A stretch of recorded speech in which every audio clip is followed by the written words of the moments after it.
Drugs టెస్ట్లో positive తర్వాతే పోలీసుల అదుపులో రకుల్ ప్రీత్ సింగ్ సోదరుడు వెల్లడించిన డీసీపీ శ్రీనివాస్.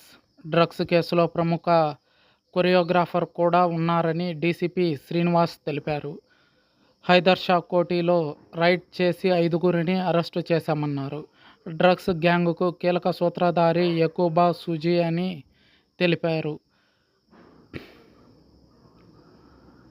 యకూబా 2 లక్షల రివార్డ్ ప్రకటించారని, ప్రస్తుతం యకూబా పరారీలో ఉన్నారని తెలిపారు. యకూబాను పట్టుకున్న వారికి 2 లక్షల రూపాయల రివార్డ్ ప్రకటించామని డీసీపీ శ్రీనివాస్ వెల్లడించారు. డ్రగ్స్ను నైజీరియా లేడీ అనోహా తెచ్చిందని, అనోహా 2019 నుంచి డ్రగ్స్ సప్లై చేస్తుందని అన్నారు. నైజీరియా టు హైదరాబాద్ వయా ఢిల్లీగా డ్రగ్స్ దందా నడుస్తుందని చెప్పారు. డ్రగ్స్ సప్లయర్లో ఓ కొరియోగ్రాఫర్ కూడా ఉన్నారని చెప్పారు. 5గురిని అరెస్టు చేశాం. పరారీలో ఇంకో 2 ఉన్నారని తెలిపారు. 5గురి శాంపిల్స్ తీసుకున్నామని, అందులో ప్రముఖ కథానాయిక రకుల్ ప్రీత్ సింగ్ సోదరుడైన అమన్ సింగ్కు పాజిటివ్ వచ్చిన తర్వాతనే ఆయన్ని కస్టడీకి తీసుకున్నామని, కస్టడీలో విచారిస్తున్నామని తెలిపారు.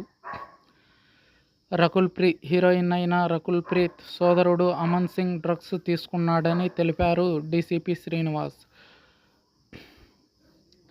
అమన్ సింగ్ను వినియోగదారుడిగానే విచారిస్తున్నామని, సప్లయర్గా లేదా వేరే కోణంలో చూడడం లేదని చెప్పుకొచ్చారు డీసీపీ శ్రీనివాస్. 2 పాస్పోర్ట్లు, 10 సెల్ ఫోన్లు, 2 బైకులు స్వాధీనం చేసుకున్నామని తెలిపారు. 5గురు డ్రగ్స్ పెడ్లర్ నుండి 35 లక్షల విలువ చేసే 299 గ్రాముల కొకైన్ లభించిందని అన్నారు.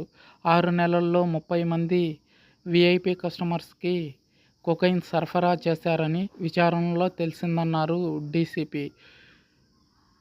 వీఐపీ కస్టమర్స్లో రాజకీయ నాయకులు, వాళ్ళ వారసులు, సినీ ప్రముఖులు, వ్యాపార ప్రముఖులు ఉన్నారని చెప్పుకొచ్చారు డీసీపీ శ్రీనివాస్. నిందితుల వివరాలను గోప్యంగా ఉంచడం జరిగింది.